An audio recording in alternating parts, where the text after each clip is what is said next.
ఈ మూవీ స్టార్టింగ్‌లో ఓ dangerous zombie virus ఒక రీసెర్చ్ సెంటర్ నుంచి బయటికొస్తుంది.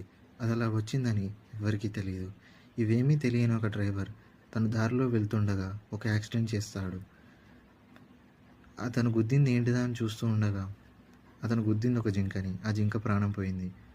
తను ఏది పట్టించుకోకుండా వెళ్తుంటే వెనకాల ఆ జింక మళ్ళీ ప్రాణం పోసుకుంటుంది. కానీ ఈసారి వచ్చింది మామూలు జింక కాదు. అదొక జాంబీ జింక. ఆ వచ్చిన వైరస్ జాంబీ వైరస్. ఈ మూవీలో మన హీరో తన వైఫ్‌తో విడిపోయి, తన కూతుర్ని వాళ్ళ నానమ్మ దగ్గర పెంచుతాడు. తను తన కూతురికి ఒక గిఫ్ట్ తీసుకొస్తాడు. కానీ తనకు ఆ గిఫ్ట్ నచ్చదు. "నీకేం కావాలి?" అని అడిగితే, "నాకు అమ్మ కావాలి" అని అంటుంది.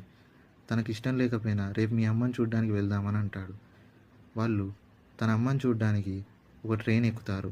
కానీ వాళ్ళకి తెలియంది ఏంటిదంటే, ఆ ట్రైన్‌లో ఒక జాంబీ ఇన్ఫెక్టెడ్ పర్సన్ కూడా ఎక్కుతారు.